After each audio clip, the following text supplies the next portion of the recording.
Handa na ba ang inyong mga puso para sa isang kwentong susubok sa inyong pananaw tungkol sa pag-ibig at katotohanan? Halina't samahan ninyo akong buksan ang panibagong aklat ng buhay at damdamin. Gaano mo kakilala ang taong handa mong bigyan ng iyong pangalan?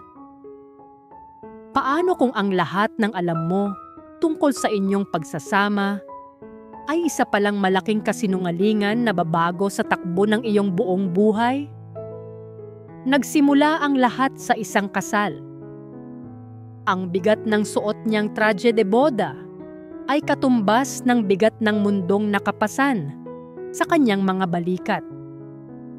Sa harap ng salamin sa loob ng bridal suite, tinitigan ni Hiraya Solara ang sariling refleksyon. Ang babae sa salamin ay mukhang manika. Perpekto ang pagkakaayos ng buhok. Manipis, ngunit elegante ang kolorete sa muka at nakasuot ng damit na nagkakahalaga ng higit pa sa kinikita niya sa buong buhay niya. Pero ang mga mata nito, ang mga mata niya, ay walang buhay. Puno ng takot. Muling umaling-aw-ngaw sa kanyang isipan ang boses ng kanyang tita Corazon. Malamig at matalas na parang yelo. Isang pagkakamali lang, Hiraya, sabi nito kanina habang inaayos ang belo sa kanyang ulo. Isang maling galaw o salita at sisiguraduhin kong malulunod ka sa utang na iniwan ng mga magulang mo. Ang kasal na ito ang tanging paraan para makalaya ka, para makalaya tayo. Kalayaan. Isang salitang napakasarap pakinggan, ngunit napakalayong abutin. Para kay Hiraya, ang kalayaan ay may mukha ng isang lalaking hindi pa niya nakikita, isang lalaking nakakulong sa sarili nitong piitan. Si Alon Verdad, ang CEO ng isa sa pinakamalaking korporasyon sa bansa, isang bilyonaryo at, ayon sa lahat, isang lumpo. Bumukas ang pinto at pumasok ang tita Cora niya. Nakangiti ng matamis, ngunit ang mga matay nangungusap ng babala. Hinawakan nito ang kamay niya. Ang pagkakahawak ay mahigpit at ang lamig nito'y gumapang sa kanyang buong katawan. Handa ka na ba, pamangkin? Tanong ni tita Cora, ang bawat pantig ay may diin. Ngumiti ka. Ito ang pinakamasayang araw ng buhay mo. Isang kasinungalingan. Pinilit ni Hiraya ang isang ngiti sa kanyang mga labi, isang ngiting hindi umabot sa kanyang mga mata. Tumango siya. Wala na siyang ibang pagpipilian. Nang bumukas ang malaking pinto ng simbahan, nasilaw siya sa liwanag at sa dami ng mga taong nakatingin sa kanya. Pawang mga mayayaman at makapangyarihan. Mga taong hindi niya kailanman makakasalamuha sa normal na buhay. Bawat hakbang niya sa pasilyo, sa saliw ng marahang musika, ay parang isang hakbang papalapit sa kanyang sentensya. At sa dulo ng pasilyo, naroon siya. Si Alon Verdad. Nakaupo ito sa isang modernong wheelchair, nakasuot ng itim na tuksido na lalong nagbigay diin sa kaputian ng kanyang balat at sa makisig nitong tindig. Kahit pa ito'y nakaupo. Guwapo siya, hindi maipagkakaila. Ang kanyang panga ay matatag. Ang kanyang mga labi ay may perpektong hugis. Ngunit ang kanyang mga mata niya ay malamig. Parang 2 piraso ng obsidian na kayang tumagos sa kaluluwa ng sinumang tingnan nito.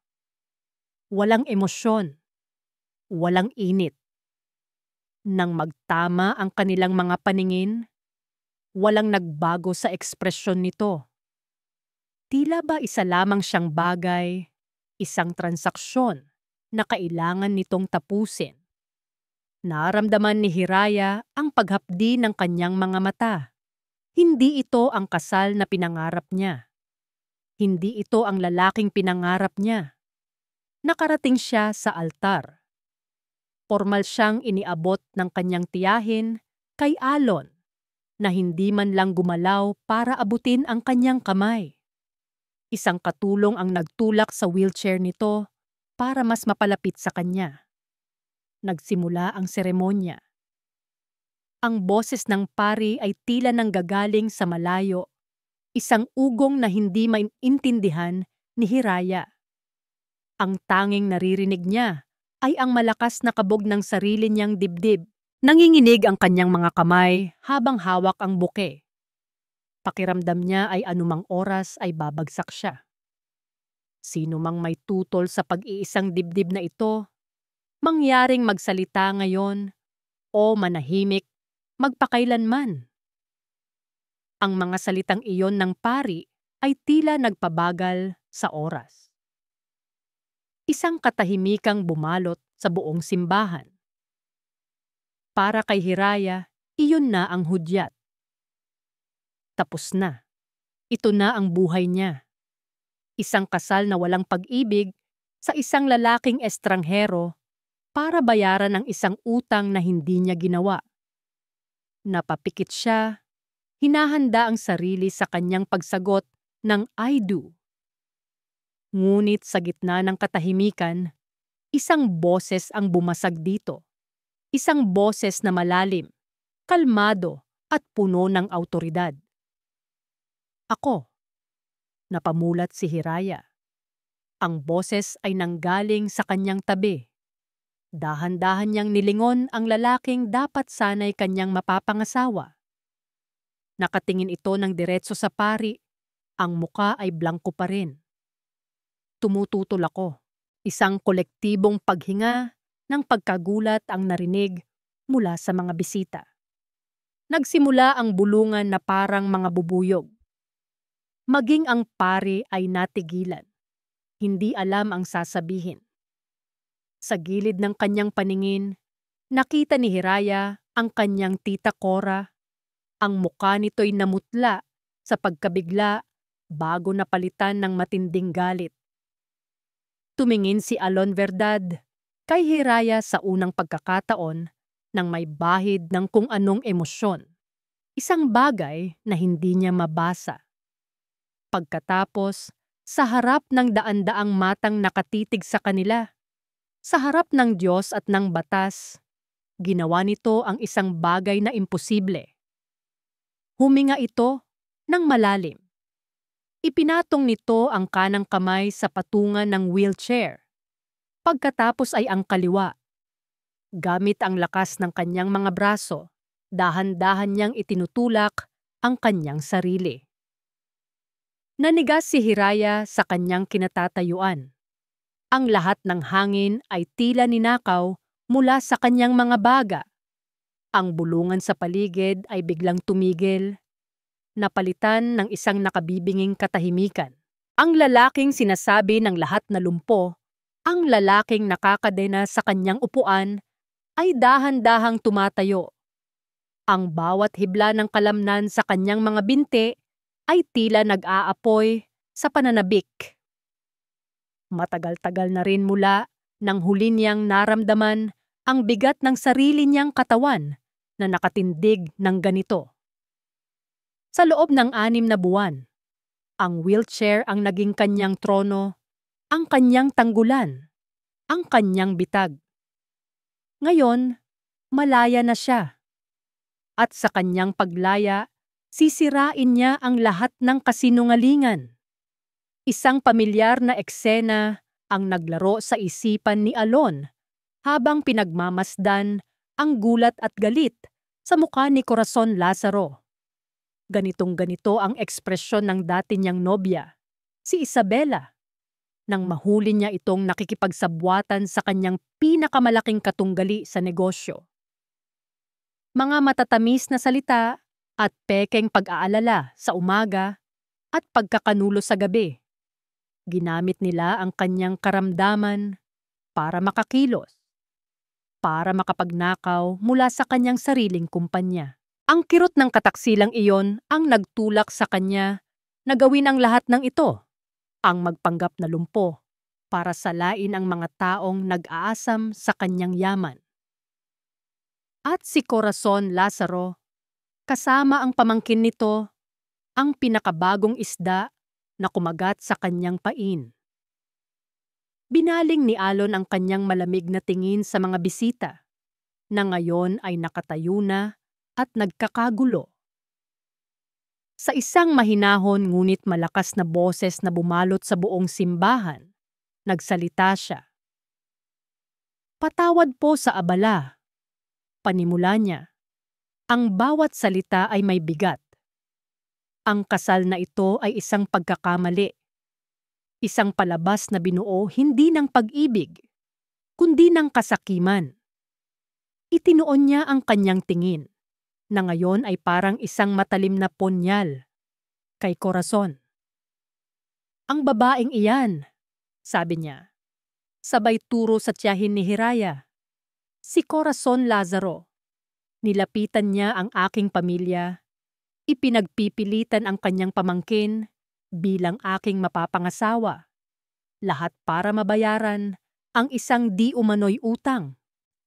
Naglabas ang kanyang personal na katulong ng isang tablet. Sa isang pindot, umalingaw-ngaw sa sound system ng simbahan ang boses ni Cora mula sa isang recording. Boses na puno ng pagbabanta. Tinatakot si Hiraya. Mga email at bank transaksyon at nagpapatunay ng kanyang desperasyon para sa pera ang ipinakita sa malaking screen na dapat sanay para sa SDE ng kasal. Ang lahat ay isang plano. Pagpapatuloy ni Alon, ang kanyang boses ay bumaba. Mas mapanganib. Isang desperadong pagtatangka na gamitin ang isang innocent.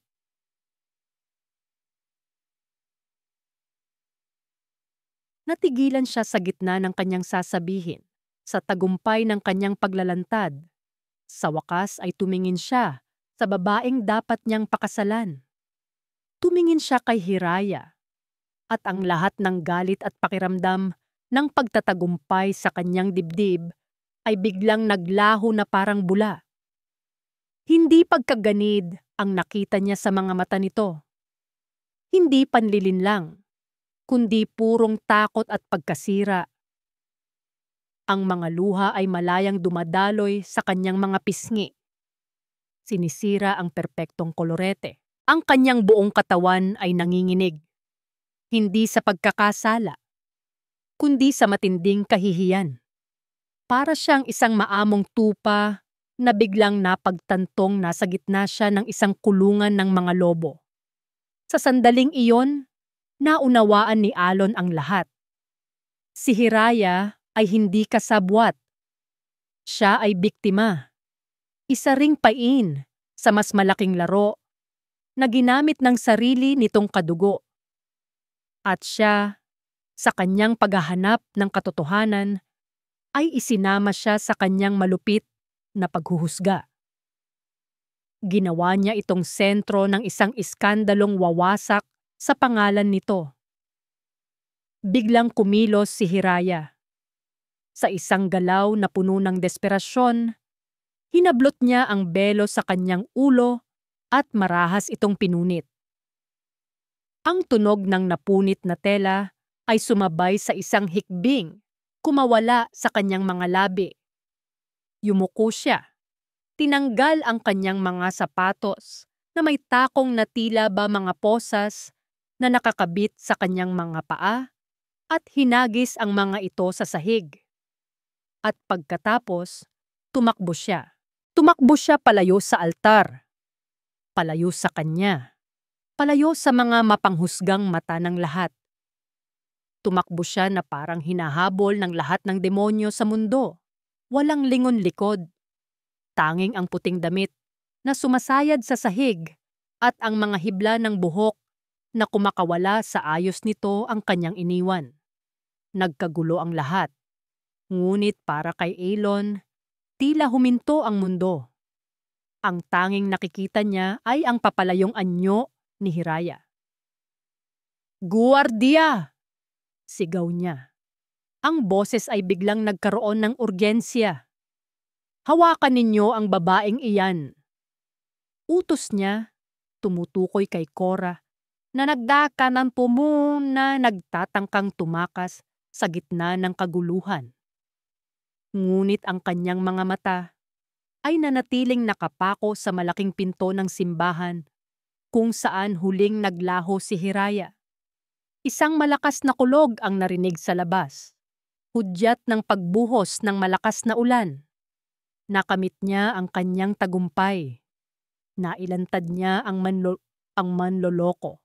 Ngunit habang nakatayo siyang mag-isa sa altar, sa gitna ng nasirang kasal, isang pakiramdam ang unti-unting gumapang sa kanyang puso.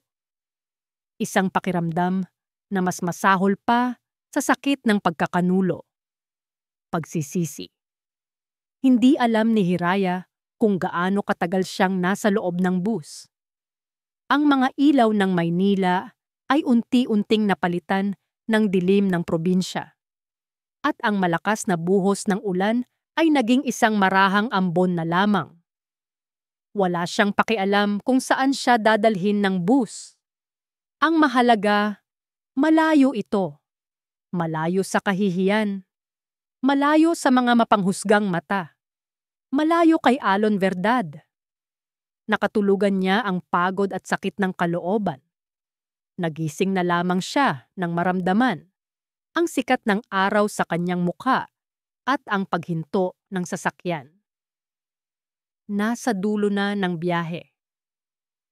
Bumaba siya, dala lamang ang sarili at ang gusot na puting bestida na ngayoy puno na ng mantsa ng putik.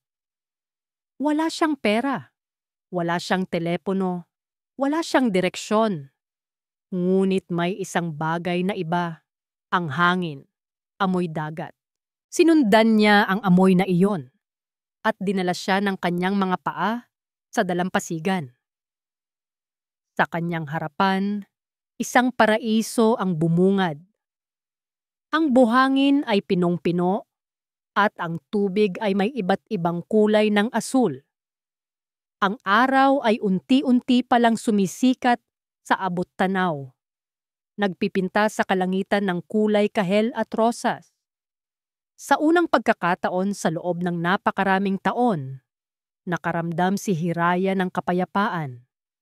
Isang panandaliang paglimot sa bigat na kanyang dinadala.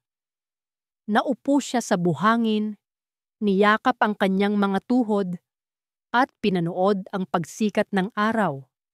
Bawat alon na humahampas sa pampang ay tila humuhugas sa dumi at sakit na nakakapit sa kanya.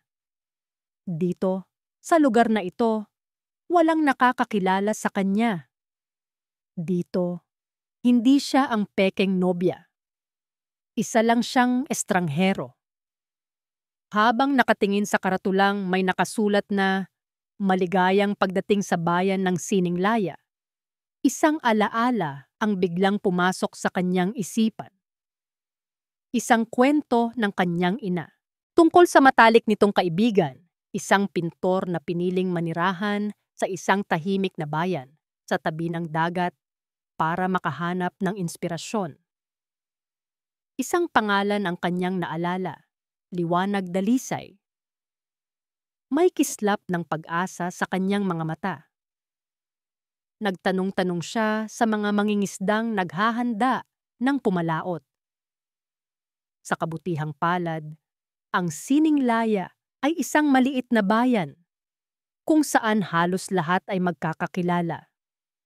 Itinuro nila sa kanya ang isang maliit na bahay na may hardin na puno ng mga bulaklak at mga kakaibang eskultura, hindi kalayuan sa dalampasigan. Nanginginig ang kamay ni Hiraya nang kumatok siya sa pintong kahoy. Bumukas ito at isang babaeng nasa mga 50 anyos. May mga puting hibla na sa buhok, ngunit may mga matang puno ng buhay at kabaitan ang humarap sa kanya. Sino po sila? Tanong ng babae. Ang boses ay malumanay. Ako po si Hiraya. Hiraya Solara. Natigilan ang babae. Tinitigan siya nito mula ulo hanggang paa, mula sa magulo niyang buhok hanggang sa marumi niyang bestida. At nang tumuon ang tingin nito sa kanyang mga mata, isang ngiti ng pagkilala at pagkamangha ang gumuhit sa mukha nito. Anak ka ni Elara? Tumango si Hiraya at sa wakas, bumigay na ang kanyang pagtitimpi. Ang mga luhang kanina pa niya pinipigilan ay nagsimulang bumuhos. Agad siyang niyakap ng babae. Isang yakap na puno ng pag-unawa at init. Isang yakap na matagal na niyang hindi naramdaman. "Naku, bata ka! Halika mo pumasok ka!" sabi ni Tita Liwanag. "Nakikita ko ang nanay mo sa mga mata mo." Sa loob ng bahay ni Tita Liwanag, isang bagong mundo ang bumungad kay Hiraya. Ang sala ay nagsisilbing art studio nito. Puno ito ng mga canvas na may iba't ibang laki, mga nakakalat na pinsel at tubo ng pintura. Ang mga pader ay napapalibutan ng mga obrang naglalarawan sa ganda ng dagat at ng buhay sa sining laya. Ang amoy ng pintura at turpentine ay nanunuot sa hangin. Ito ay isang lugar na puno ng kulay, buhay, at paglikha. Isang malaking kaibahan sa madilim at mapagpanggap na mundo na kanyang tinakasan. Samantala, sa isang malamig at minimalistang opisina sa Maynila, nakaupo si Alon Verdad sa harap ng isang malaking monitor. Paulit-ulit niyang pinapanood ang security footage ng kasal. Hindi na ang engrandeng paglalantad niya ang kanyang tinitingnan, kundi ang mga maliliit na detalye. Ang panginginig ng mga kamay ni Hiraya. Ang takot sa mga mata nito tuwing titingin sa kanyang tita Cora. Ang paraan ng pagyuko nito na tila ba handa ng tanggapin ang anumang parusa. Bawat segundo ng video ay parang isang dagok sa kanyang dibdib. "Sir?" tanong ng kanyang assistant na si Marco, na kanina pa tahimik na nakatayo. Pinatay ni Alon ang monitor. Hinarap niya ang katulong. Ang kanyang mukha ay seryoso at ang mga mata ay nag-aalab sa determinasyon. "Gusto kong malaman ang lahat tungkol kay Corazon Lazaro," utos niya. Ang boses ay matigas. Bawat madungis na sikreto, bawat nakatagong bank account, bawat taong may atraso sa kanya. "Halongkatin mo ang lahat. Walang ititira." Tumango si Marco. "Masusunod po, sir. May balita na rin po ba tayo kung nasaan si Miss Solara?" Umiling si Alon. Isang bahid ng pag-aalala ang gumuhit sa kanyang mukha. "Wala pa. Pero hanapin ninyo siya. Siguraduhin ninyong ligtas siya. Ayokong may mangyaring masama sa kanya dahil sa kapabayaan ko." Gabi na sa Sininglaya. Matapos maligo at makakain, binigyan ni Tita Liwanag si Hiraya ng mga lumang damit. Nakaupo sila sa maliit na beranda, nakikinig sa hampas ng alon. "Alam mo, Hiraya," sabi ni Tita Liwanag, "ang nanay mo, mahilig din siyang magpinta. May talento siya. Sayang, hindi niya na ipagpatuloy." Pumasok ito sa loob at bumalik na may dalang isang lumang kahon na gawa sa kahoy. "Ito ang mga gamit niya na itinago ko. Gusto kong ikaw na ang magmay-ari nito." Nanginginig ang mga kamay ni Hiraya nang buksan niya ang kahon. Sa loob, naroon ang mga luma nilang litrato, ilang sulat, at isang sketchbook. Kinuha niya ang sketchbook at binuklat ito. Ang bawat pahina ay puno ng mga drawing ng kanyang ina. Mga bulaklak, tanawin, at mga mukha ng tao. Pamilyar ang bawat guhit. Hanggang sa marating niya ang isang pahina sa bandang gitna. Natigilan siya. Isang hindi tapos na drawing. Isang larawan ng isang batang babae na may malaking laso sa buhok at may malawak na ngiti. Ang larawan niya noong bata pa siya. Ang sketchbook ng kanyang ina ang naging santuwaryo ni Hiraya. Sa mga sumunod na araw, ang kanyang umaga ay nagsisimula sa paglalakad sa dalampasigan kasama si Tita Liwanag at ang kanyang hapon ay ginugugol sa loob ng studio, sinusubukang kopyahin ang mga guhit sa lumang kwaderno. Sa simula, ang kanyang mga kamay ay nangangapa. Ang mga linya niya ay nanginginig at ang mga hugis ay wala sa proporsyon. Ngunit hindi siya pinanghinaan ng loob. Nakikita ni Tita Liwanag ang determinasyon sa mga mata ni Hiraya. Isang araw, inabutan siya nito ng isang blankong canvas, isang set ng mga acrylic na pintura, at mga bagong pinsel. "Huwag mong kopyahin ang gawa ng nanay mo, Hira," malumanay na sabi nito. "Gumawa ka ng sarili mo. Ipinta mo kung ano ang nararamdaman mo. Ang sakit, ang lungkot, ang pag-asa. Ilabas mo lahat dyan." Natakot si Hiraya. Paano niya ipipinta ang isang bagay na napakagulo? Ngunit sa pag-udyok ni Tita Liwanag, humarap siya sa blankong canvas. Pumikit siya at hinayaan ang kanyang sarili na damhin ang lahat. Ang kahihiyan sa simbahan, ang lamig ng pagbabanta ni Tita Cora, ang sakit ng pagtataksil, at ang munting sinag ng pag-asa na naramdaman niya sa sining laya. Kumuha siya ng kulay asul. Pagkatapos ay itim. Pagkatapos ay abo. Walang direksyon. Hinayaan niya lang ang pinsel na gumalaw sa ibabaw ng canvas. Bawat hagod ay may bigat ng kanyang damdamin. Nang maglaon, humalo ang puti, dilaw, at kulay kahel. Ang madilim na mga kulay ay unti-unting nagkaroon ng liwanag. Nang imulat niya ang kanyang mga mata, isang tanawin ang nabuo sa kanyang harapan. Isang madilim at magulong karagatan sa ilalim ng isang kalangitan na puno ng unos. Ngunit sa abot tanaw, isang maliit na sinag ng araw ang nagsisimulang sumilip sa mga ulap. Hindi ito perpekto, ngunit ito ay totoo. Ito ay kanya. Mula noon, hindi na niya binitawan ang pinsel. Ang pagpipinta ang naging kanyang wika. Naging paraan niya ito para iproseso ang sakit na hindi niya kayang bigkasin. Sa bawat obrang kanyang natatapos, isang piraso ng bigat sa kanyang dibdib ang tila nababawasan. Dahan-dahan, ang mga ngiti na gumuguhit sa kanyang labi ay nagsimulang umabot sa kanyang mga mata. Muli siyang natutong tumawa sa mga biro ni Tita Liwanag.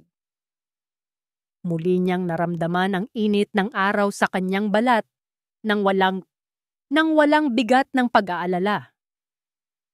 "Ang talento, nasa dugo niyo talaga," madalas sabihin ni Tita Liwanag habang pinagmamasdan ang mga gawa ni Hiraya na nakasabit na sa pader ng studio. "Ang nanay mo, sigurado akong masaya siya ngayon, saan man siya naroroon.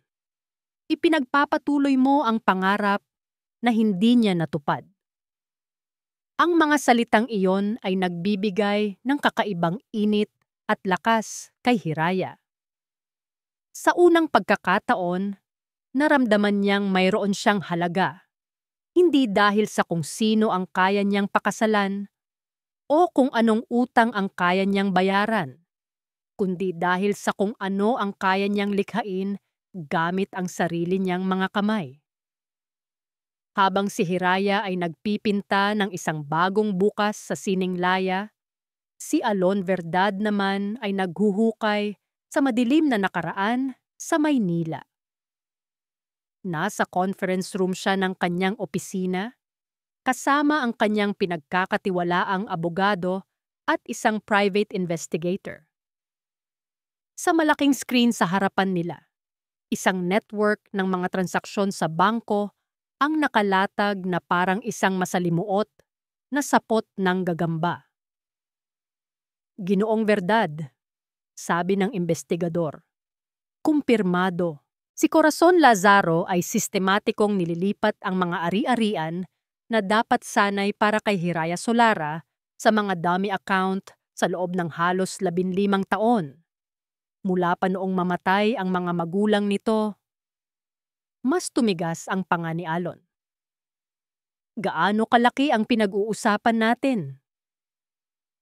Sa paunang pagtantiya namin, kasama na ang mga ari-arian at pamumuhunan, aabot sa mahigit 200 milyong piso.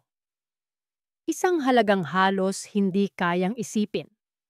Isang kayamanang ninakaw mula sa isang ulila na sa halip ay pinalaking may pasan-pasang kasinungalingan tungkol sa isang utang. Ang galit ni Alon ay hindi na lamang dahil sa panloloko sa kanya, kundi dahil sa kawalang katarungan na dinanas ni Hiraya sa buong buhay nito. May isa pa po, sir, dagdag ng investigador, tila nag-aalangan.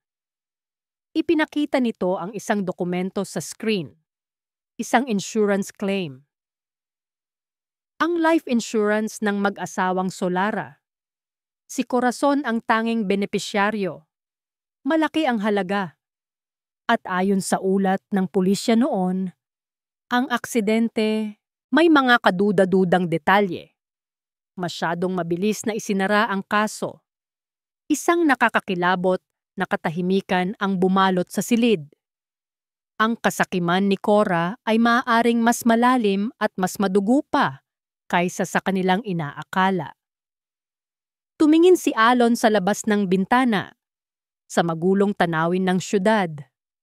Ang muka ni Hiraya, ang kanyang mga matang puno ng sakit at takot sa simbahan, ang muling pumasok sa kanyang isipan.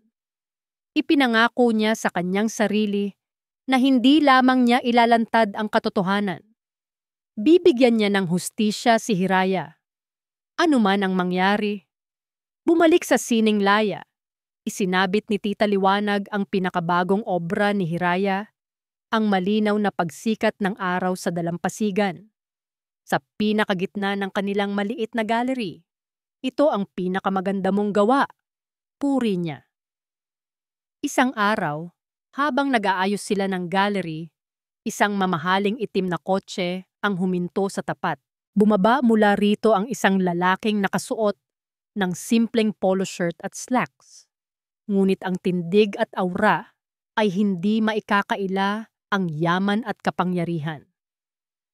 Nakasunglasses ito, ngunit kahit sa malayo, may kung anong pamilyar sa kanya.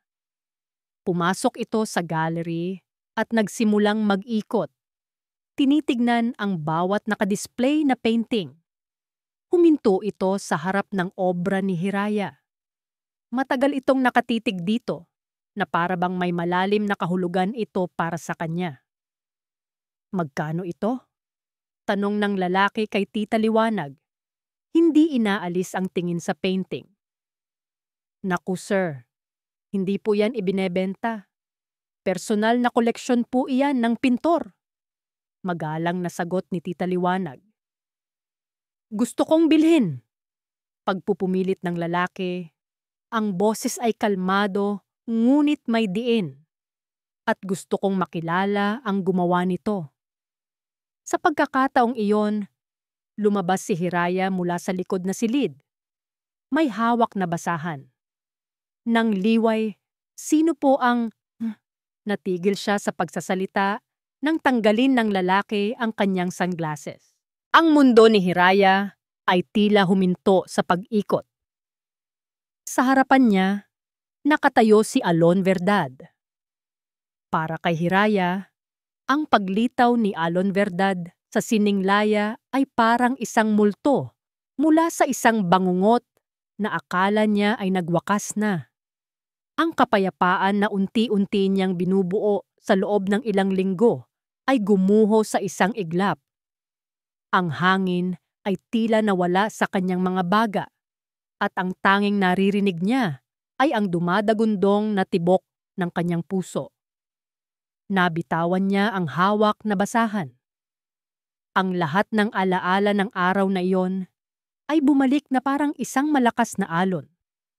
Ang bigat ng tragedy de boda, ang mga mapanghusgang mata, ang kahihiyan, ang pagtakbo niya sa ilalim ng ulan. At ang lalaking ito ang may kagagawan ng lahat. Anong ginagawa mo dito?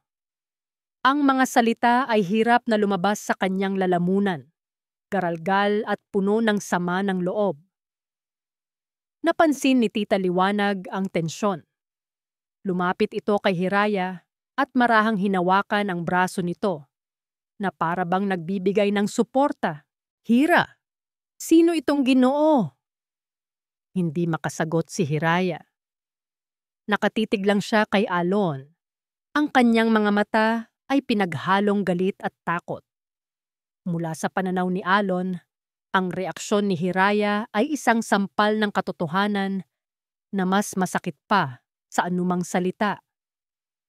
Nakita niya ang takot sa mga mata nito, isang takot na siya ang nagtanim.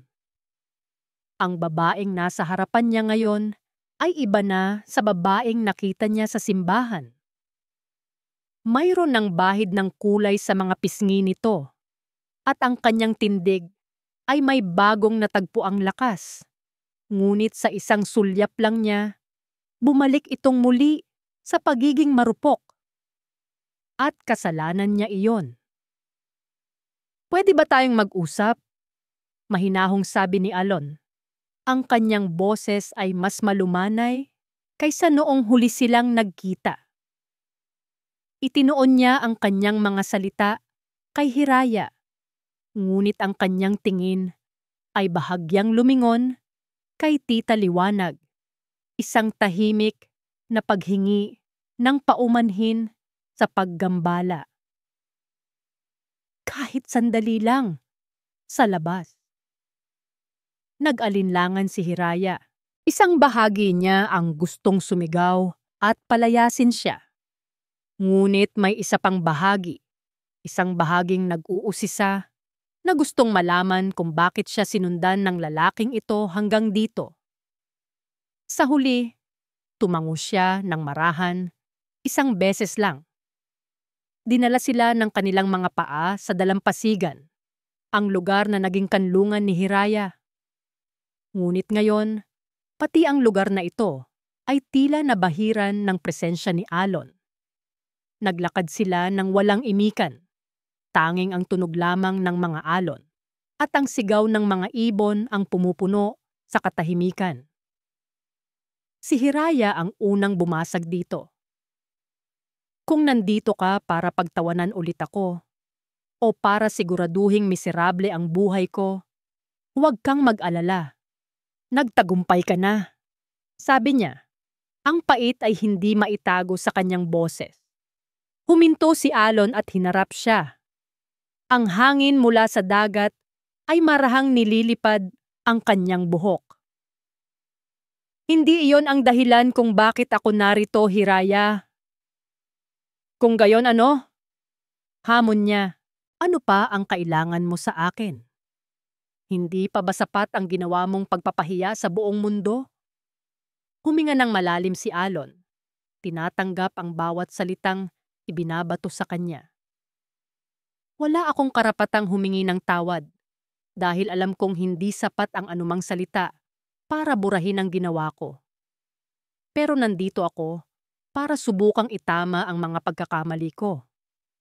Hindi lang ang pagkakamali ko sa iyo, kundi ang mga pagkakamaling matagal mo nang pinapasan. Hindi kita maintindihan, sabi ni Hiraya. Ang pag-aalinlangan ay malinaw sa kanyang mukha. Hindi na nagsalita pa si Alon. Sa halip, iniabot niya ang isang manipis na brown folder na kanina pa niya hawak. Tinitigan ito ni Hiraya na para bang isa itong ahas na handang tumuklaw. Ano yan? Katotohanan, simpleng sagot ni Alon. Mga paunang ebidensya ng mga ginawa ng tita Cora mo, mga bank statement, mga dokumento ng ari-arian na dapat ay sa iyo. Ang lahat ng kasinungalingan na ipinaniwala niya sa iyo tungkol sa utang ng mga magulang mo. Tumingin si Hiraya mula sa folder pabalik sa mga mata ni Alon. Naghahanap ng anumang bahid ng panloloko. Ngunit ang nakita niya ay sinseridad. Isang bagay na hindi niya inaasahan. Hindi ko hinihiling na magtiwala ka sa akin, Hiraya. Pagpapatuloy ni Alon, ang kanyang mga mata ay seryoso at hindi gumagalaw mula sa pagkakatitig sa kanya. Hinihiling kong magtiwala ka sa katotohanan. Buksan mo yan. Basahin mo. At pagkatapos, ikaw ang magdesisyon. Nag-aalangan man ay kinuha niya ang folder. Ang bigat nito sa kanyang mga kamay ay tila mas magaan kaysa sa bigat ng mga tanong sa kanyang isipan. Tumalikod si Alon, na para bang handa ng umalis. Ngunit huminto ito. Hindi ako aalis sa Sininglaya, sabi niya. Hindi lumilingon. Mananatili ako dito hanggang sa handa ka ng makinig. Hanggang sa handa ka ng lumaban para sa sarili mo. Pepe. At naglakad na ito palayo, iniwan si Hiraya na nakatayo sa dalampasigan. Hawak-hawak ang folder na maaaring maglaman ng mga sagot na matagal na niyang hinahanap o ng mas marami pang kasinungalingan. Pinanood niya ang papalayong anyo ni Alon hanggang sa lumiit ito sa kanyang paningin. Isang nakakalitong pakiramdam ang nagsimulang umusbong sa kanyang dibdib sa gitna ng kanyang galit. Gabi na nang sa wakas ay nagkaroon siya ng lakas ng loob na buksan ang folder sa kanyang silid. Ang bawat papel na kanyang binabasa ay isang suntok sa kanyang sikmura. Mga numero, mga pangalan, mga petsa, lahat ay nagtuturo sa isang napakalaking panloloko na ginawa ng sarili niyang tiyahin. Ang kanyang buong buhay ay itinayo sa isang pundasyon ng kasinungalingan. Biglang nagring ang isang maliit na burner phone na ipinahiram sa kanya ni Tita Liwanag para sa mga emergency. Isang hindi rehistradong numero ang tumatawag. Nag-aalangan man, sinagot niya ito. Hello? Isang pamilyar na boses. Malamig at puno ng lason ang sumagot mula sa kabilang linya. Akala mo ba makakatakas ka sa akin, Hiraya? Sabi ni Tita Cora. Alam ko kung nasaan ka at alam kong kasama mo ang lalaking iyon. Ang boses ni Corazon sa kabilang linya ay parang kamandag na gumapang sa ugat ni Hiraya. Paralisado siya sa takot. Ang lahat ng tapang na unti-unti niyang natutunan sa Sininglaya ay biglang naglaho. Bumalik siya sa pagiging batang babaeng takot na takot sa anino ng kanyang tiyahin. Paano? Hindi na mahalaga kung paano, Hiraya. Putol ni Cora. May halong pagtawa sa kanyang boses. Ang mahalaga, huwag kang maniniwala sa anumang sasabihin ng Alon Verdad na yan. Isa rin siyang ahas. Akala mo ba tutulungan ka niya ng walang kapalit? Mag-ingat ka, pamangkin. Sa mundong ito, walang libre. Biglang pinatay ang tawag. Ngunit ang mga salita ni Cora ay nanatiling nakatatak sa isipan ni Hiraya. Kinabukasan, ang takot ay napalitan ng pag-iingat. Totoo sa kanyang sinabi na natili si Alon sa Sininglaya. Nag-check-in ito sa nag-iisang resort sa bayan. Hindi na niya muling sinubukang kausapin si Hiraya ng direkta. Sa halip, mula sa malayo, ipinaramdam niya ang kanyang presensya. Isang umaga, nagulat na lang si Tita Liwanag nang may dumating na mga trabahador para ayusin ang tumutulong bubong ng kanilang bahay. Isang bagay na matagal na nilang problema. Nang tanungin kung sino ang nagbayad, isang simpleng sagot ang natanggap niya isang kaibigan. Minsan, habang naglalakad si Hiraya sa tabing dagat, may nakita siyang grupo ng mga kahina-hinalang lalaki na tila nagmamasid sa kanya. Ngunit bago pa man siya makaramdam ng matinding kaba, isang security guard mula sa resort ni Alon ang biglang lumitaw at magalang na pinaalis ang mga ito. Nakikita ni Hiraya ang lahat. Hindi niya gustong aminin, ngunit ang presensya ni Alon, kahit sa malayo, ay nagbibigay sa kanya ng kakaibang pakiramdam ng seguridad. Unti-unti, ang pader na itinayo niya sa paligid ng kanyang puso ay nagsimulang magkaroon ng mga bitak. Siguro marahil, iba nga si Alon. Marahil totoo ang sinasabi niyang gusto niyang tumulong. Isang hapon, habang abala si Hiraya sa pagpipinta, nakita niya si Alon sa labas ng kanilang bakod. Kausap si Tita Liwanag. Nagtatawanan sila habang tinutulungan ni Alon na buhatin ang isang mabigat na sako ng lupa para sa hardin.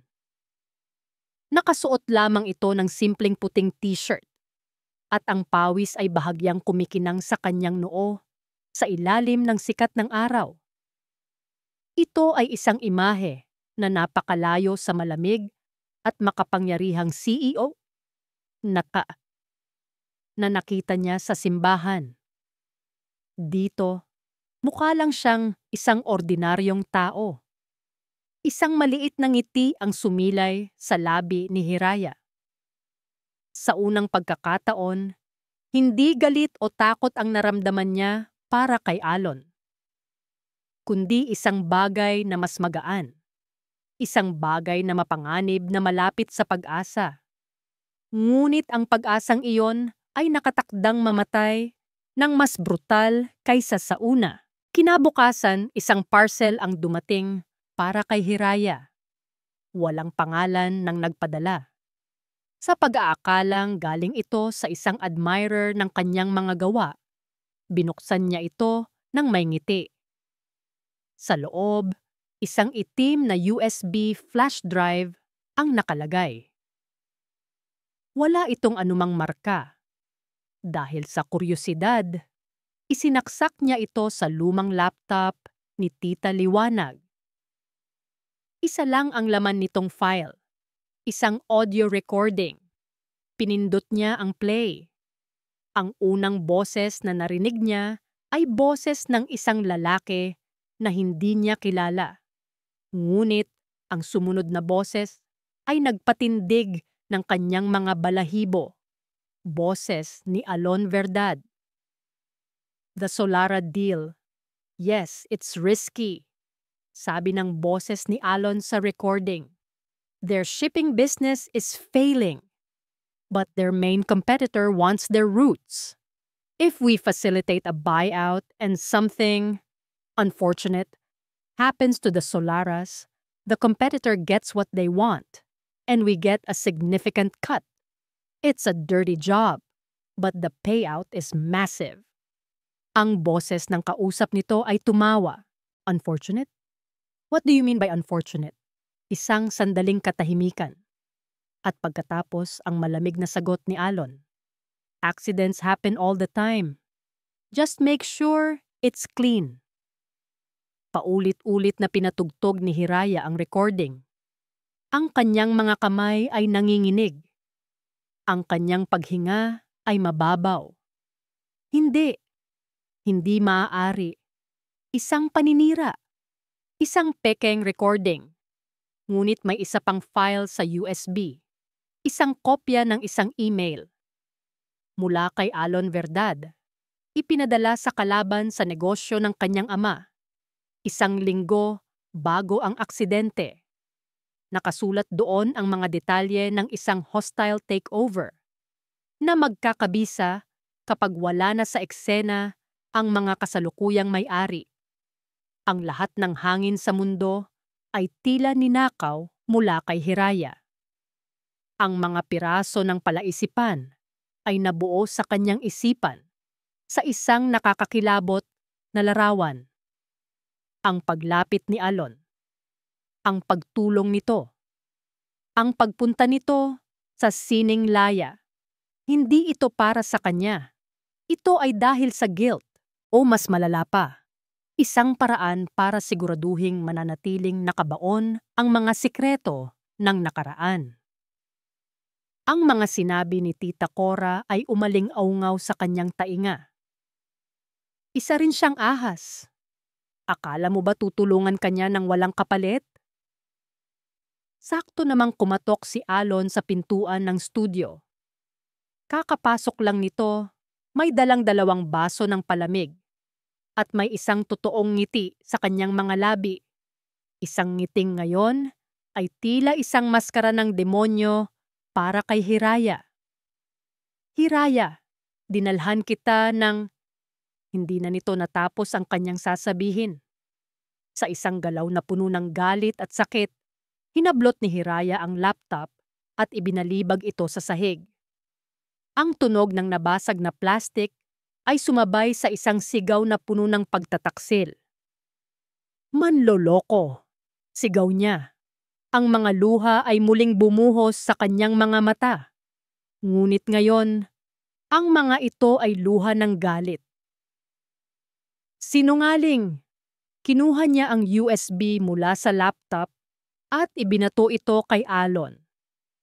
Tumama ito sa dibdib nito. Lahat ng ito, lahat ng pagtulong mo, isang malaking palabas lang pala para pagtakpan ang ginawa mo sa mga magulang ko. Ano?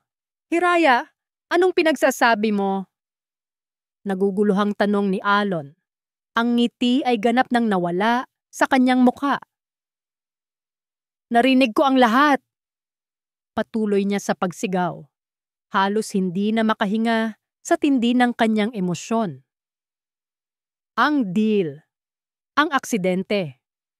Kasabwat ka. Isa kang mamamatay tao. Sinubukan ni Alon na lumapit. Ngunit umatras si Hiraya na para bang ito ay isang salot. Huwag kang lalapit sa akin. Pareho lang kayo ng tiyahin ko. Mga demonyo kayong lahat. Hiraya, makinig ka. Sabi ni Alon, ang kanyang boses ay desperado. That's a trap. It's fake. Peke yan. Ginawa yan para sirain tayo. Ngunit hindi na nakikinig si Hiraya. Ang sakit ng pagtataksil na ito ay 1,000 beses na mas matindi kaysa sa kahihiyan sa simbahan. Dahil sa pagkakataong ito, pinayagan niyang umasa ang kanyang puso at dinurog lang itong muli. Umalis ka! Sigaw niya. Ang kanyang boses ay basag na. Umalis ka sa lugar na ito! At huwag na huwag ka nang magpapakita sa akin kailanman! Nakita ni Alon ang pader na muling bumalik sa mga mata ni Hiraya. Mas mataas, mas matibay kaysa dati. Alam niyang wala nang anumang salita ang makakatagos dito ngayon. Sa isang puso na puno ng kabiguan at isang bagong determinasyon na hanapin kung sino ang nasa likod ng masamang paninirang ito, tumalikod siya. Naiwan si Hiraya sa gitna ng kanyang studio, napapaligiran ng kanyang mga obra na dati simbolo ng pag-asa. Ngayon, ang mga ito ay tila nangungutya sa kanyang katangahan. Napaluhod siya sa sahig. Ang kanyang mga hikbi ay umalingaungaw sa tahimik na silid. Ang munting sinag ng liwanag na kanyang natagpuan ay tuluyan ng nilamon ng kadiliman.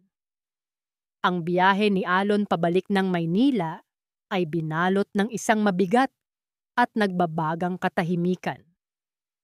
Ang mga salita ni Hiraya, mamamatay tao, demonyo, ay paulit-ulit na tumatatak sa kanyang isipan na parang mga markang bakal. Ngunit sa ilalim ng sakit na dulot ng mga akusasyong iyon, isang bagay ang mas naging malinaw. Hindi na ito laro.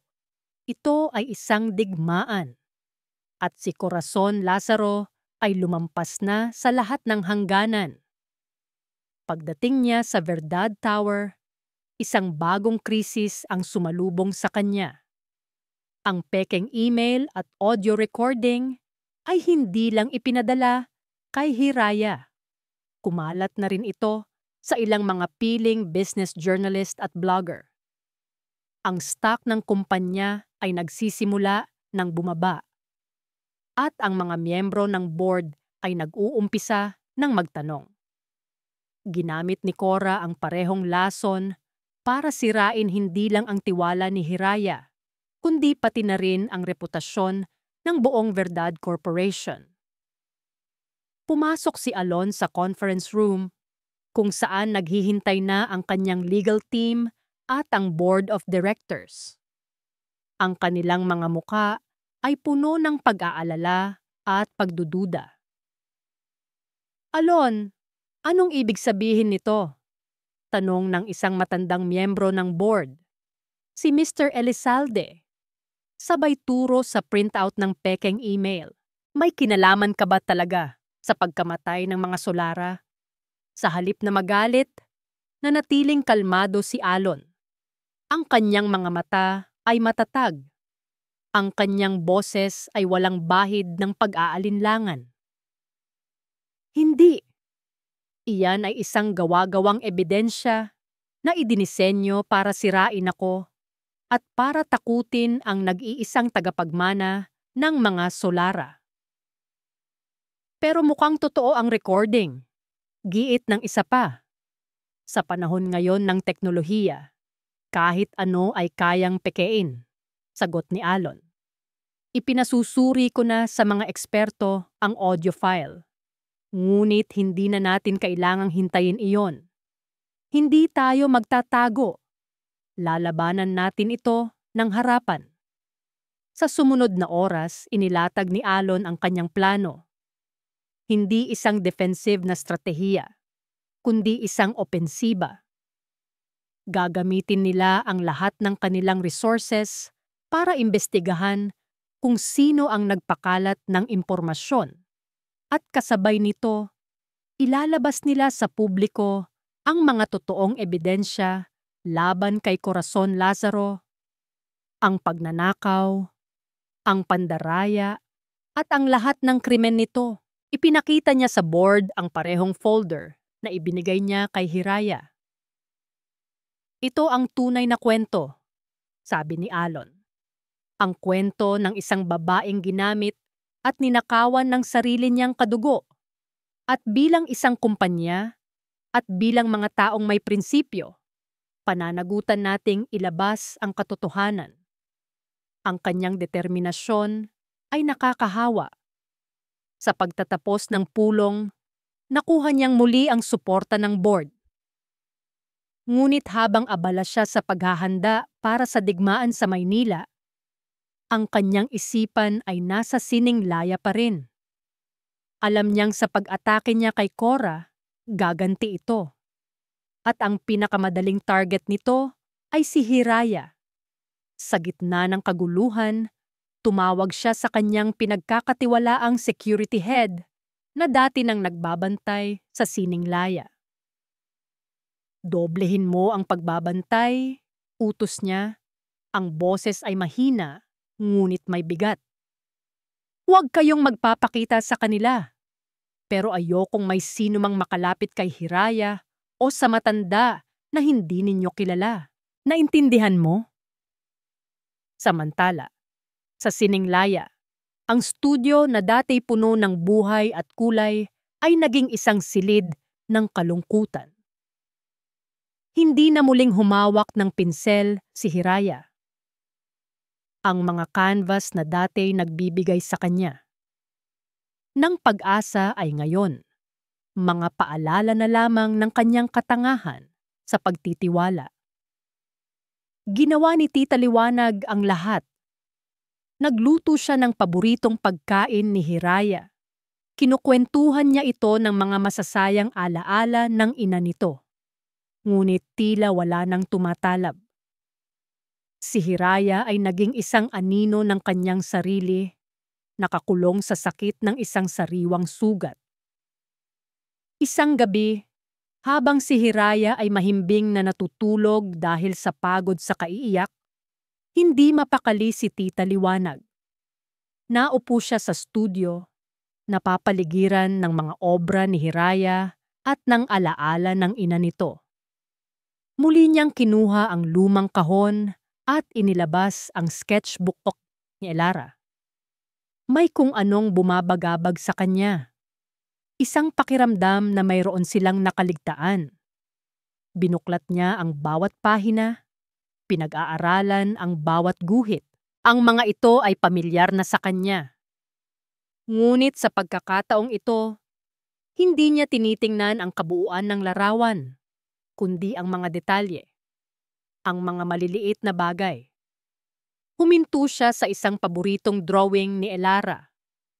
Isang malawak na tanawin ng isang bukid na may lumang puno ng mangga sa gitna. Noon, ang ganda ng tanawin ang kanyang napapansin. Ngayon, iba ang nakita niya. Sa katawan ng puno, sa mga linya na bumubuo sa balat nito, may mga kakaibang marka. Hindi ito basta-bastang guhit. Ang mga ito ay masyadong deliberate, masyadong eksakto. Kumuha siya ng isang magnifying glass. Tinitigan niya itong mabuti. Ang mga marka ay mga numero. Isang mahabang serye ng mga numero na maingat na isiniksik sa disenyo ng puno. Halos hindi mapapansin kung hindi mo alam kung ano ang hahanapin. Nanlaki ang mga mata ni Tita Liwanag. Anong ibig sabihin nito? Sinubukan niyang isipin. Si Elara, bago ito namatay, ay palaging sinasabi na si Cora ay hindi mapagkakatiwalaan sa pera, na mayroon siyang itinatagong baul para sa kinabukasan ni Hiraya. Akala ni Tita Liwanag noon ay isa lang itong paraan ng pagsasalita. Paano kung literal pala yon? Isang numero ng bank account? Isang kombinasyon sa isang safe deposit box? Nanginginig ang kanyang mga kamay. Kinuha niya ang burner phone na ibinigay niya kay Hiraya. Alam niyang galit si Hiraya kay Alon.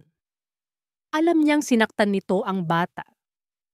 Pero alam din niyang si Alon lang ang may kakayahang alamin kung ano ang ibig sabihin ng mga numerong ito. Siya lang ang may resources para buksan ang anumang pinto na sinasarhan ng mga numerong ito. Walang pag-aalinlangan, i-denial niya ang numero ni Alon na hiningi niya mula sa security nito kung sakaling may emergency. Nang sagutin ni Alon ang tawag, ang boses niya ay tunog pagod at tensyonado. Sino to?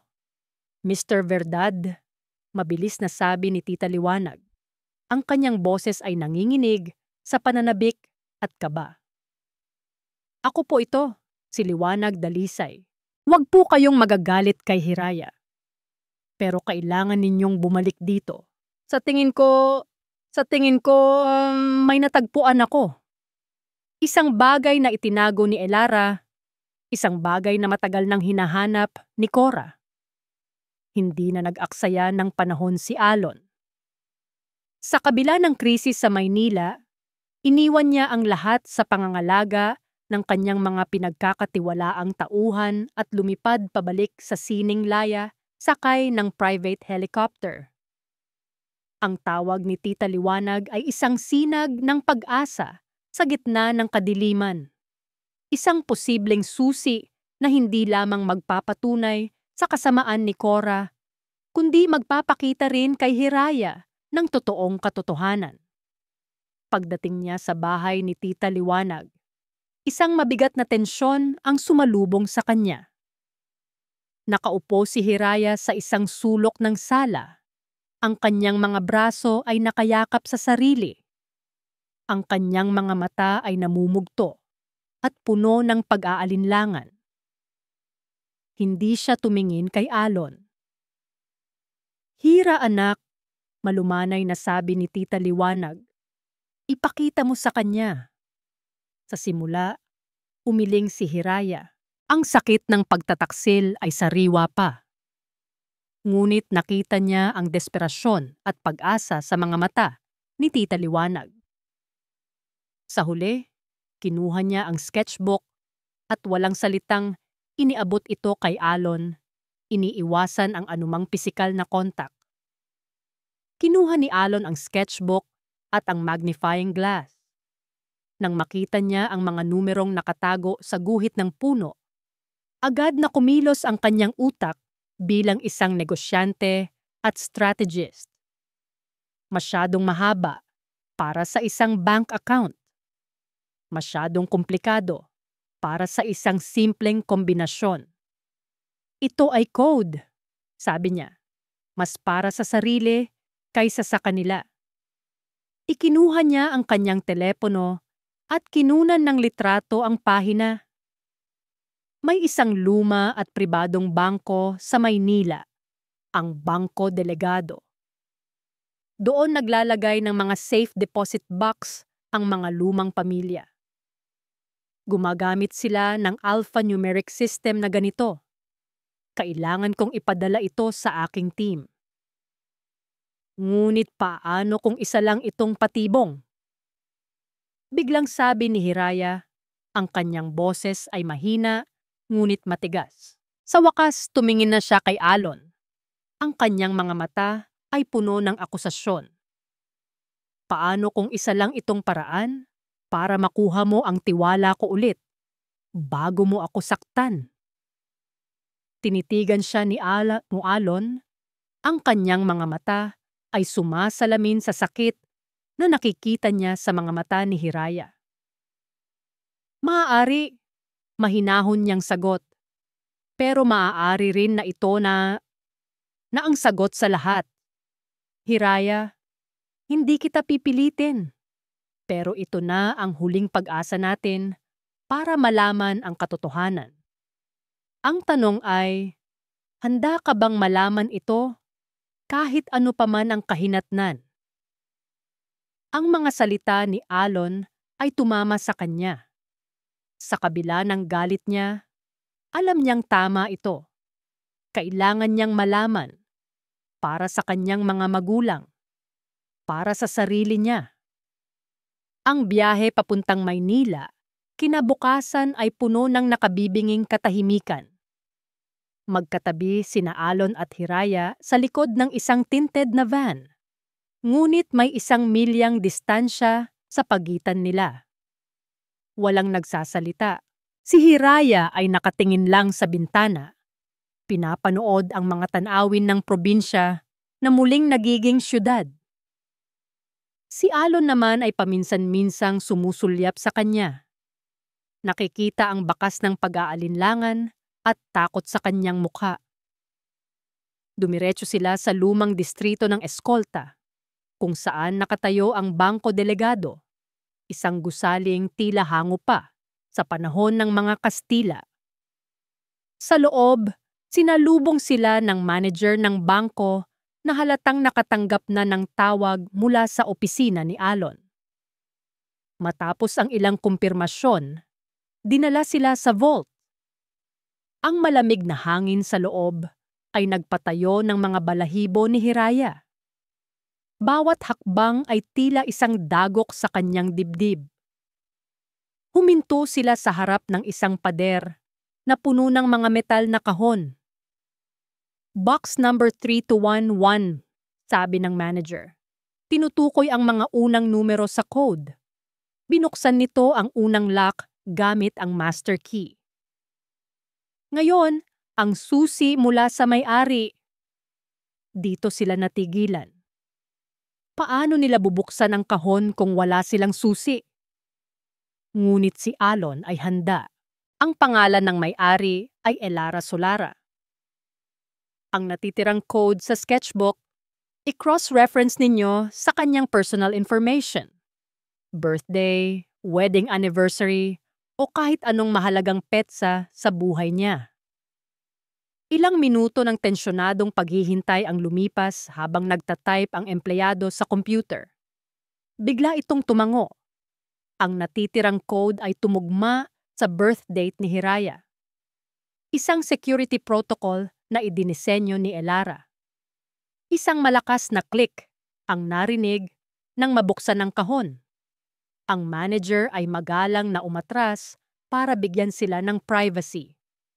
Nanginginig ang mga kamay ni Hiraya habang dahan-dahang hinila ang metal na kahon palabas. Hindi ito puno ng pera o alahas. Ang laman nito ay mga dokumento. At sa ibabaw ng lahat, isang selyadong sobre na may nakasulat na pangalan niya. Para sa aking Hiraya. Binuksan niya ang sobre. Sa loob, isang sulat kamay mula sa kanyang ina. Anak kong Hiraya, kung binabasa mo ito, ibig sabihin ay wala na ako. At ibig sabihin, hindi mo ako kasama para protektahan ka mula sa mga kasamaang hindi mo dapat maranasan. Patawarin mo ako. Ang tita Cora mo, hindi siya ang taong inaakala mo. Huwag kang magtitiwala sa kanya. Ang lahat ng sasabihin niya tungkol sa utang ay kasinungalingan. Kami ang may pinautang sa kanya, isang sikretong hindi niya gustong malaman mo. Habang binabasa ni Hiraya ang bawat salita, ang mga luha ay malayang dumaloy sa kanyang mga pisngi. Ang sulat ay naglalaman ng lahat. Ang mga kopya ng kasunduan sa pautang. Ang mga titulo ng lupa na ninakaw ni Cora at ang pinakamasaklap sa lahat. Nitong mga huling araw, nagiging mapilit na siya. Pinagbabantaan niya kami. Kung may mangyari sa amin ng tatay mo, huwag mong iisiping aksidente iyon. Hanapin mo ang katotohanan. Maging matapang ka, aking munting pintor. Mahal na mahal ka namin. Nabitawan ni Hiraya ang sulat. Isang hikbi ang kumawala sa kanya. Isang tunog ng sakit at pagluluksa para sa isang katotohanang ngayon niya lang nalaman. Kasama ng sulat ay ang tunay na last will and testament ng kanyang mga magulang na nag-iiwan ng lahat sa kanya at isang police report na isinampa ng kanyang ama laban kay Cora para sa pananakot. Isang linggo bago sila maaksang si Papakoma maaksidente. Kinuha ni Alon ang mga dokumento. Ang kanyang muka ay naging isang maskara ng malamig na galit. Ang lahat ng ebidensya na kailangan nila ay narito. Ang motibo. Ang kasaysayan ng krimen. Hinawakan niya ang balikat ni Hiraya. Sa pagkakataong ito, hindi ito umiwas. Tumingala siya kay Alon. Ang kanyang mga mata ay puno ng sakit, ngunit wala na ang pag-aakusa. Napalitan ito ng isang bagay na mas malalim. Isang tahimik na pagsusumamo. Hinawakan ni Alon ang kamay nito. Isang kilos ng suporta at pangako. Nasa atin na ang lahat. Sabi niya, ang kanyang boses ay matatag. Ngayon, tatapusin na natin ito. Sa labas ng bangko, isang tawag ang natanggap ni Alon mula sa kanyang investigador. Sir, may balita ako. Si Corazon Lazaro, magdaraos siya ng isang malaking charity ball bukas ng gabi. Isang event para linisin ang pangalan niya. Isang mapait na ngiti ang gumuhit sa labi ni Alon. Perpekto. Doon natin siya haharapin. Sa harap ng lahat ng taong gusto niyang lokohin. Ang grand ballroom ng isang 5-star hotel ay kumikinang sa ilalim ng mga eleganteng chandelier. Ang mga pinakamayayamang tao sa Maynila ay naroon. Nakasuot ng kanilang mga pinakamahuhusay na gown at tuxedo. Sa gitna ng lahat, si Corazon Lazaro na parang isang reyna sa kanyang itim na evening gown ay magiliw na nakikipag-usap sa mga bisita. Ang kanyang ngiti ay kasing kinang ng mga alahas sa kanyang leeg. Ito ang kanyang gabi.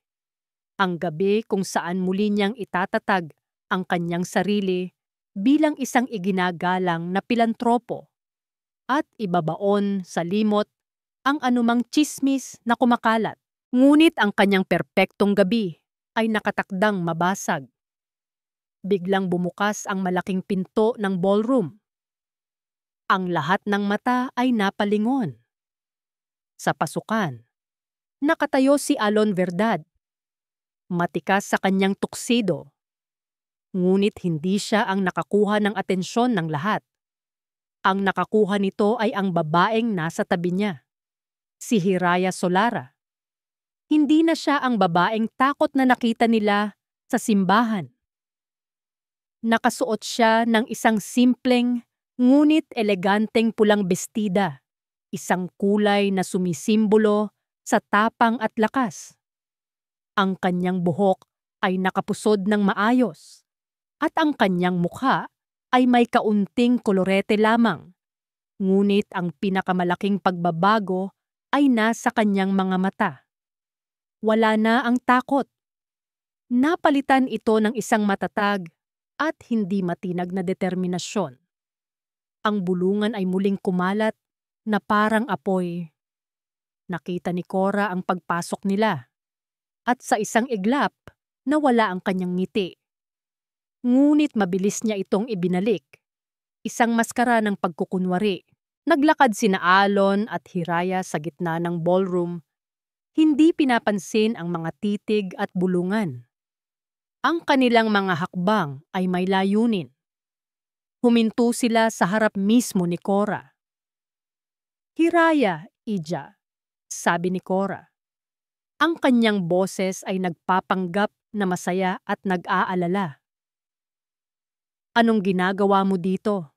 At kasama mo pa talaga ang lalaking ito na sumira sa buhay mo?" Tumingin si Hiraya sa mga mata ng kanyang tiyahin. Mga matang minsan niyang tiningala at pinagkatiwalaan. Ngayon, wala na siyang nakikitang iba kundi kasinungalingan. "Tapos na ang pagpapanggap, tita." Mahinahon ngunit matatag na sabi ni Hiraya. Ang kanyang boses ay sapat na para marinig ng mga taong malapit sa kanila. Biglang umakyat si Alon sa entablado at kinuha ang mikropono mula sa MC. "Isang magandang gabi po sa inyong lahat," sabi niya. Ang kanyang boses ay umaling-aungaw sa buong silid. "Patawad po sa abala. Ngunit mayroon po kaming isang mahalagang anunsyo. O mas tamang sabihin, isang pagtatapat." Ang lahat ng atensyon ay nasa kanya na ngayon. "Marami sa inyo ang nakarinig ng mga malisyosong paratang laban sa akin nitong mga nakaraang araw. Ngayong gabi malalaman ninyo ang katotohanan. Ngunit hindi mula sa akin." Ibinaba niya ang mikropono at inialok ang kanyang kamay kay Hiraya. "Kundi mula sa taong pinakamatagal na naging biktima ng lahat ng ito." Nanginginig ang kamay ni Hiraya nang abutin niya ang kamay ni Alon, ngunit nang maramdaman niya ang init at suporta nito, nawala ang kanyang kaba. Magkasama silang umakyat sa entablado. Ito na iyon, ang sandali ng katotohanan. Humarap si Hiraya sa daan-daang mukha na nakatingin sa kanya. Huminga siya ng malalim. "Ang pangalan ko po ay Hiraya Solara." Panimulan niya. Ang kanyang boses ay malinaw at hindi nanginginig. "Marami sa inyo ang nakakakilala sa akin bilang ang runaway bride, ang babaeng kahiyahiyang tumakbo mula sa sarili niyang kasal. Pero ngayong gabi, narito ako para sabihin sa inyo ang totoong kwento." Sa hudyat ni Alon, isang malaking screen sa likod ng entablado ang umilaw. Ang unang ipinakita ay isang larawan ng mga magulang ni Hiraya. Masaya at nakangiti. "Ito ang aking mga magulang," sabi ni Hiraya. "Pinalaki nila ako ng may pagmamahal. Ngunit pagkatapos nilang mamatay, ipinaniwala sa akin ng nag-iisa kong kamag-anak, ang aking tita Corazon Lazaro, na iniwan nila ako na baon sa utang. Isang kasinungalingan na pinasan ko sa loob ng 15 taon. Sa screen, sunod-sunod na lumabas ang mga dokumento mula sa safe deposit box. Ang tunay na testamento, ang police report, ang sulat ng kanyang ina. Bawat ebidensya ay isang dagok sa reputasyong binuo ni Cora. Ang katotohanan, pagpapatuloy ni Hiraya, ang kanyang boses ay nagsimulang magkaroon ng bigat ng emosyon, ay ninakawan niya ako. Ninakawan niya ang mga magulang ko. At hindi lang iyon. Ang huling ipinakita sa screen ay ang sulat ng kanyang ina na naka-zoom in sa mga salitang, "Kung may mangyari sa amin, huwag mong iisiping aksidente iyon." Isang kolektibong paghinga ng pagkagulat ang narinig mula sa mga manonood. Ang lahat ng mata ay napabaling kay Cora, na ngayon ay namumutla na at hindi makagalaw sa kanyang kinatatayuan.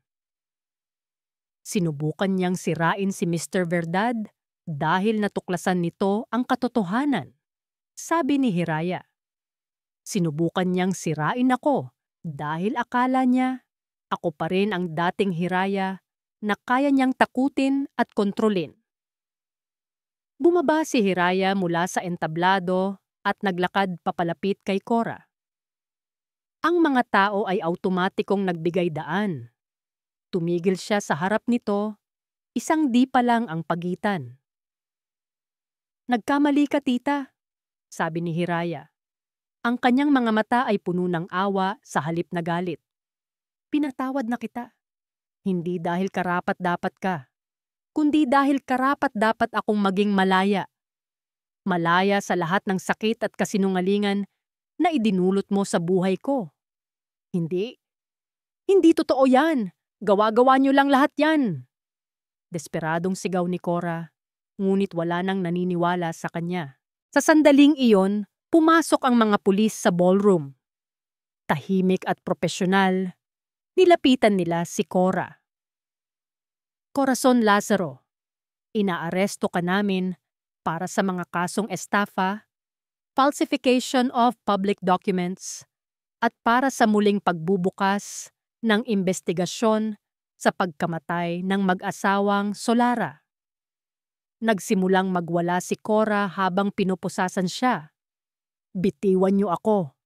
Hindi niyo alam kung sino ako." Sigaw niya habang kinakaladkad siya palabas. Ang kanyang imahe ng isang eleganteng ginang ay nawasak, pinalitan ng isang desperadong kriminal. Nang mawala na si Cora, isang nakabibinging katahimikan ang bumalot sa ballroom bago ito binasag ng isang palakpak. Pagkatapos ay isa pa. Hanggang sa ang buong silid ay napuno ng palakpakan para sa katapangan ni Hiraya. Sa gitna ng lahat ng iyon, ang tanging nakikita ni Hiraya ay si Alon, na bumaba na mula sa entablado at papalapit sa kanya. Ngumiti ito, isang tunay at taos-pusong ngiti. Ngunit ang bigat ng mga pangyayari ay biglang bumagsak kay Hiraya. Nang matapos ang adrenaline, ang tanging naiwan ay ang pagod at ang sakit ng katotohanan. Walang salitang umikot. Tumalikod siya at tahimik na lumabas ng ballroom, papalayo sa ingay at sa mga mapanuring mata. Sumunod si Alon. Naabutan niya ito sa labas, sa isang tahimik na hallway. "Hiraya," tawag niya. Lumingon ito. Ang kanyang mga mata ay kumikinang sa mga luhang pinipigilan. "Ngayon paano na?" tanong ni Alon. Ang kanyang boses ay puno ng isang damdaming hindi pa niya ipinapakita dati. Tinitigan siya ni Hiraya. Ang lalaking nagsimula ng kanyang pinakamalaking bangungot ay siya ring naging kasama niya sa pagkamit ng katarungan. Ang kanyang damdamin ay isang magulo at komplikadong buhol. Lumipas ang ilang linggo. Ang iskandalo ay unti-unting humupa, napalitan ng isang kwento ng katatagan at hustisya. Si Corazon Lazaro ay nahaharap sa maraming kaso sa korte. Ang kanyang kinabukasan ay kasing dilim ng mga sikretong itinago niya. Si Alon Verdad naman, matapos malinis ang kanyang pangalan, ay mas naging respetado sa mundo ng negosyo, hindi lang dahil sa kanyang talino, kundi dahil sa kanyang paninindigan sa tama. Ngunit ang pinakamalaking pagbabago ay nangyari kay Hiraya. Sa Sining Laya, sa mismong lugar kung saan siya unang nakahanap ng kanlungan, isang bagong art gallery ang nagbukas. Ito ay maliwanag, puno ng buhay, at pinangalanang Galeriyang Solara bilang parangal sa kanyang mga magulang. Ito ang naging bunga ng lahat ng yaman na ipinagkait sa kanya. Sa halip na gamitin ito para sa luho, itinatag niya ang Solara Foundation, isang organisasyong sumusuporta sa mga kabataang pintor na walang kakayahang mag-aral. Sa araw ng pagbubukas, napuno ang gallery ng mga lokal na residente, mga artist, at mga batang may hawak na pangarap. Nakatayo si Hiraya sa gitna ng lahat, ang kanyang ngiti ay totoo at walang bahid ng takot. Katabi niya si Tita Liwanag na may mga luha ng saya sa mga mata. Sa wakas, natagpuan na ni Hiraya ang kanyang tunay na kalayaan, hindi sa pagtakas, kundi sa pagyakap sa kanyang nakaraan at paggamit nito para bumuo ng isang magandang kinabukasan. Habang abala siya sa pakikipag-usap sa mga bisita, isang pamilyar na anino ang kanyang natanaw malapit sa pinto. Nakatayo roon si Alon, tahimik na nagmamasid mula sa malayo, na para bang ayaw nitong manggulo. Ang kanilang mga mata ay nagtagpo sa gitna ng karamihan. Isang maliit na tango lamang ang ibinigay ni Alon, isang tango ng paghanga at respeto, bago ito tumalikod at nawala. Kinahapunan, nang paunti na ang mga tao, nagpaalam si Hiraya kay Tita Liwanag para maglakad-lakad sa dalampasigan. Kailangan niya ng sandali para namnamin ang lahat. Habang naglalakad siya sa pampang, kung saan ang mga alon ay marahang humahalik sa buhangin, natanaw niya si Alon na nag-iisang nakatayo malapit sa tubig, nakatingin sa karagatan. Naglakad siya, papalapit, hindi ito lumingon, na para bang naramdaman na niya ang pagdating ni Hiraya. "Binabati kita, Hiraya," sabi ni Alon. Ang kanyang boses ay kalmado. "Maganda ang ginawa mo. Ipagmamalaki ka ng mga magulang mo." "Salamat," sagot ni Hiraya. "Hindi ko ito magagawa kung hindi dahil sa tulong mo." "Ginawa ko lang ang tama," sabi ni Alon. At sa wakas ay lumingon ito sa kanya. Sa kanyang mga mata, wala na ang dating lamig o pagdududa. Tanging isang malalim na sinseridad at isang bahid ng kalungkutan. May hawak itong isang bagay na nakabalot sa tela. "Nandito ako para isauli ito," sabi niya. Sabay abot ng bagay na iyon kay Hiraya. Maingat itong binuksan ni Hiraya. Ito ang kanyang painting. Ang pagsikat ng araw sa Sining Laya. Ang unang piraso ng pag-asa na kanyang nilikha. "Bakit?" tanong niya. Naguguluhan. "Dahil hindi ito sa akin," sagot ni Alon. "Binili ko ito noong panahong gusto kong angkinin ang isang piraso ng pag-asa na nakita ko sa iyo. Pero ngayon, alam ko na, ang pag-asa ay hindi binibili o inaangkin. Ito ay nasa iyo. At nararapat lang na manatili ito sa iyo. Ang simpleng kilos na iyon ay mas malakas pa kaysa sa anumang salita. Iyon ang huling piraso ng pader sa puso ni Hiraya na tuluyan ng gumuho. Huminga ng malalim si Alon. Aalis na rin ako. Babalik na ng Maynila. Nais ko lang magpaalam ng maayos. At para sabihing, patawad. Patawad sa lahat.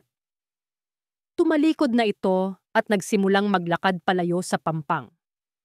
Bawat hakbang nito ay tila isang tuldok sa kanilang magulo at masakit na kwento. Pinanood siya ni Hiraya. Ito na ba talaga ang katapusan? Hahayaan na lang ba niyang maglakad palayo ang lalaking, sa kabila ng lahat, ay tumulong sa kanyang muling mabuo? Ang kanilang pagsasama ay nagsimula sa isang kasinungalingan. Ngunit sa gitna ng mga kasinungalingan, natagpuan nila ang katotohanan. Natagpuan niya ang kanyang lakas at nakita niya ang pagbabago ni Alon. Alon. Ang kanyang boses ay mahina. Halos isang bulong lang sa hangin, ngunit sapat na ito.